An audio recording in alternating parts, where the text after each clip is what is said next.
Kakinada gateway port నిర్మాణం తుది దశకు చేరుకుంది. అటు బ్రేక్ వాటర్, ఇటు బెర్తుల నిర్మాణం శరవేగంగా సాగుతోంది. ఇంతకీ కాకినాడ గేట్వే పోర్టు ప్రత్యేకతలేంటి? ఇది ఎప్పటికి అందుబాటులోకి వస్తుంది? తూర్పు తీరంలో ఈ పోర్టు పోషించబోయే పాత్ర ఏంటి చూద్దాం.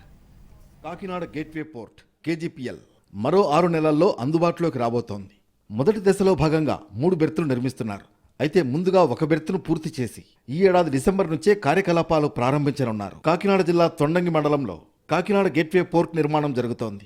2028 జూన్ నాటికి తొలి దశలోని 3 బెర్తుల నిర్మాణం పూర్తి చేయాలని లక్ష్యంగా పెట్టుకున్నారు. ఇక రెండో దశలో మరో 8 బెర్తుల నిర్మాణం జరుగుతుంది. దీంతో మొత్తం 11 బెర్తులతో సేవలందిస్తుంది ఈ పోర్ట్. మొత్తం 1650 ఎకరాల్లో కేజీపీఎల్ నిర్మాణం జరుగుతుంది.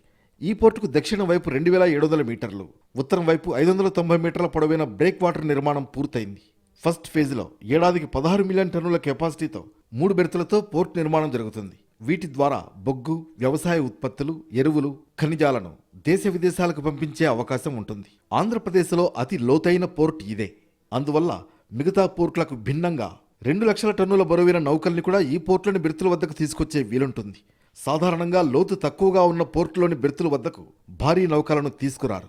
ఎందుకంటే కొన్ని సందర్భాల్లో నౌకల కింది భాగం నేలను తాకుతుంది. అటువంటి సందర్భాల్లో నౌక ఇసుకలో ఇరుక్కుపోతుంది. అందువల్ల భారీ నౌకల్లోని సరుకుల్ని నడి సముద్రంలోనే మరో నౌకలోకి మార్చుతూ ఉంటారు. అయితే గేట్వే పోర్ట్ అందుబాటులోకి వస్తే భారీ నౌకలను సైతం నేరుగా బెర్తుల వద్దకు తీసుకువెళ్లి లోడింగ్, అన్లోడింగ్ చేసే ఆస్కారం ఉంటుంది.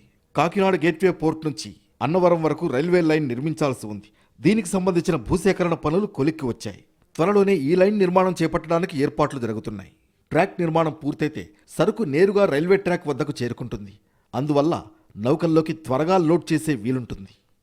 కాకినాడ గేట్వే పోర్ట్లో అడ్వాన్స్డ్ లిక్విడ్ స్టోరేజ్ సదుపాయాలు కల్పిస్తారు. అందువల్ల bulk, liquid, LNG, LPG, chemicals, solvent, petrochemicals నిల్వ చేయడానికి పోర్ట్లో డిజైన్ చేస్తున్నారు. మొత్తానికి కాకినాడ గేట్వే పోర్ట్ కార్యకలాపాలు కొనసాగుతున్నాయి. ఇది పూర్తయితే తూర్పు తీరంలో అతిపెద్ద పోర్టుగానే కాదు, సప్లై చైన్కి ఇది గేట్వేగా మారనుంది.